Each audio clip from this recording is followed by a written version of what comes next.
Hi friends, welcome back to my channel. அனைவருக்கும் மிகப்பெரிய வணக்கம். இன்றைக்குரிய வீடியோ அப்படிங்கிறது சந்திர கிரகணம் பற்றின ஒரு முக்கியமான தகவல் தான். இது கர்ப்பிணிகளுக்கு ரொம்ப ரொம்ப யூஸ்ஃபுல்லான தகவல்.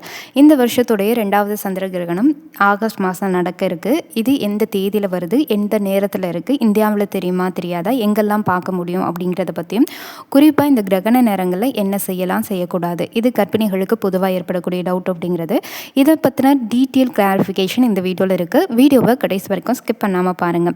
நம்ம சேனலில் முதல் முறையாக பார்க்குறீங்கன்னா சேனலை சப்ஸ்கிரைப் பண்ணிக்கோங்க. ப்ரெக்னென்ட் லேடிக்காகவே டெய்லி அப்டேட்டட் வீடியோஸ் அப்படிங்கிறது அப்லோட் ஆகிட்டு இருக்குது.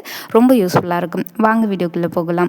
ஆகஸ்ட் மாதம் 28ஆம் தேதி தான் இந்த வருடத்துடைய 2வது சந்திர கிரகணம் அப்படிங்கிறது நடக்குது.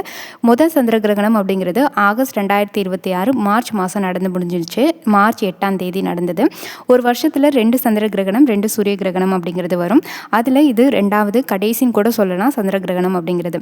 கிரகணம் அப்படிங்கிறது எப்படி ஏற்படுது அப்படின்னா, இப்போ சூரியன், சந்திரன், பூமி இது 3 ஒரே நேர்கோட்டில் இருக்கிறதுனால ஏற்படக்கூடியது. சூரியனுடைய வெளிச்சத்தால் பூமியோடைய நிழல் அப்படிங்கிறது சந்திரன் மேலே விழறப்ப சந்திரன் சிவப்பு நிலா மாதிரியோ இல்லை அப்படின்னா பழுப்பு நிலா மாதிரியோ தெரிகிற மாதிரி இருக்கும். அப்படி இருக்கிறதுனால தான் அது இரத்த சிவப்பு நிலா அப்படின்ற மாதிரி, அதாவது சந்திர கிரகணம் அப்படிங்கிறது உருவாகுது.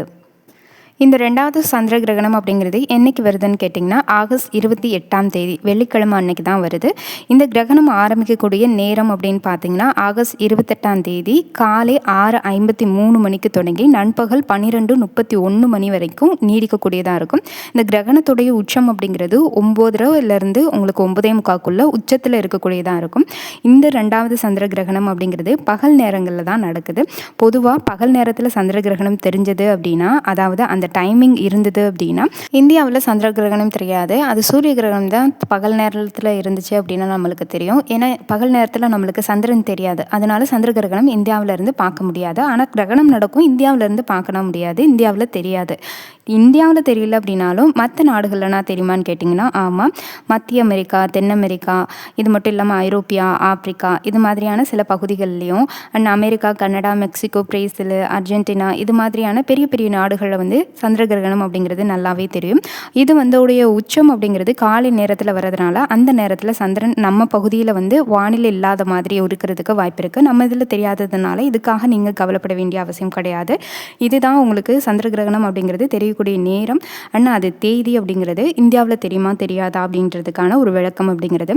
பொதுவாக கிரகணம் அப்படிங்கிறது நம்ம நாட்டை தெரிஞ்சாதான் பிரச்சனை. நம்மளுக்கு தெரியல அப்படின்றப்ப அந்த டைமில் நீங்கள் இப்படி இருக்கணும் அப்படி இருக்கணுன்ற அவசியம் கிடையாது. ஆனால் கொஞ்சம் கேர்ஃபுல்லாக இருந்துக்கோங்க. ஏன்னா நார்மலாக சொல்லுவாங்கல்ல, வீட்டில் கிரகணத்தப்ப வெளியில் போகக்கூடாது, இது பண்ண அது சொல்கிறதுக்கான காரணம் அப்படிங்கிறது கிரகணம் நம்ம நாட்டில் தெரிகிறப்ப அந்த டைமில் நம்ம வெளியில் போனால் சில பேருடைய உடல் வாகு அப்படிங்கிறது வேகமாகவே நோய்வாய் தொற்றுப்படுறதுக்கு வாய்ப்பு இருக்குது. அப்படி இருக்கவங்களுக்குனா கிரகண சமயத்தில் அதிகமாகவே சில இன்ஃபெக்ஷன்ஸ் அந்த மாதிரி வரும், ரேஷஸ் இந்த மாதிரி வர்றதுக்கும் வாய்ப்பு இருக்குது. பொதுவாக இந்த கிரகண நேரத்தில் நெகட்டிவ் எனர்ஜி அதிகமாக இருக்கும்னு சொல்லுவாங்க. அதனால தான் பெருசாக வெளியில் எங்கேயும் போகாதீங்க அந்த மாதிரி சொல்கிறதுக்கு வாய்ப்பு இருக்குது. இப்போ இந்த கிரகணத்தப்போ இந்த சந்திர கிரகணத்துக்கு என்ன பண்ணணும்னு கேட்டிங்கன்னா, நார்மல் ரொட்டீன் ஒர்க் பண்ணிக்கலாம். நீங்கள் காலையில் ஏதாவது வெளியில் போகணுன்னு நினச்சிங்கன்னா கூட போகலாம். ஆனால் வெளியில் போகிறப்போ கொஞ்சம் கேர்ஃபுல்லாக பார்த்து போய்க்கோங்க. முடிஞ்ச வரைக்கும் பயணங்களை குறைச்சிக்கோங்க. உங்கள் பக்கத்தில் ஷார்ப்பான வெப்பன்ஸ் எதுவுமே இல்லாத மாதிரி பார்த்துக்கோங்க. கத்தி, கத்திரிக்கோல், ஊசி இந்த மாதிரி விஷயங்கள் இல்லாமல் பார்த்துக்கோங்க. அடுத்தடுத்த வீடியோக்குள்ளே உங்களுக்கு என்ன டவுட் இருக்குன்னு இந்த வீடியோக்கு கீழே கமெண்ட் பண்ணுங்கள். அடுத்தடுத்த வீடியோக்குள்ளே அதுக்கான கிளாரிஃபிகேஷன் கொடுக்குறேன். ஏன்னா சூரிய கிரகணம் தப்பையே நிறைய பேர் நிறைய டவுட் கேட்டுகிட்டே இருந்தீங்க. பட் வீடியோ என்னால் ரெகுலராக போஸ்ட் பண்ண முடியல. அதனால் நீங்கள் இப்போவே நீங்கள் என்கிட்ட என்னென்ன டவுட் இருக்கோ அதெல்லாம் கேட்டுருங்க. நான் உங்களுக்கு வீடியோஸ் மூலியமாகவே ரிப்ளை பண்ணிடுறேன். இதுதான் சந்திர கிரகணம் பற்றின விஷயம் அப்படிங்கிறது. சந்திர கிரகணம் 28ஆம் தேதி நடக்குது. காலையில் 6:54 ஸ்டார்ட் ஆகி கிட்டத்தட்ட 12 வரைக்கும் உங்களுக்கு நீடிக்கக்கூடியதாக, 12:40 வரைக்கும் நீடிக்கக்கூடியதாக இருக்குது. உச்சம் அப்படிங்கிறது 9:00 9:45 இருக்குது. அந்த டைமில் கொஞ்சம் வெளியில் போகாமல் இருந்துக்கோங்க. இந்தியாவில் தெரியுமா தெரியாதான்னு கேட்டிங்கன்னா தெரியாது, அதனால் கவலைப்பட வேண்டாம். இந்த வீடியோ உங்களுக்கு யூஸ்ஃபுல்லாக இருக்கும்னு நினைக்கிறேன். வீடியோ பிடிச்சிருந்தா மறக்காமல் லைக் பண்ணுங்கள். கீழே ஹைப் பண்ண எல்லோ கலர் ஸ்டார் காமிக்கும் கமெண்ட் செக்ஷன் கிட்ட வேணுங்கிறவங்க ஹைப் பண்ணி விடுங்க. நிறைய பேருக்கு யூஸ்ஃபுல்லாக இருக்கும். ரெகுலர் இன்ஃபர்மேஷன் இது மாதிரி ப்ரெக்னன்சி ரிலேட்டடாக தெரிஞ்சுக்கணுன்னா சேனலை சப்ஸ்கிரைப் பண்ணிக்கோங்க. நம்ம சேனலில் ப்ரெக்னென்ட் லேடிக்காகவே எல்லா வீடியோஸும் வந்துட்டுருக்கு. ரொம்ப யூஸ்ஃபுல்லாக இருக்கும். தேங்க்யூ.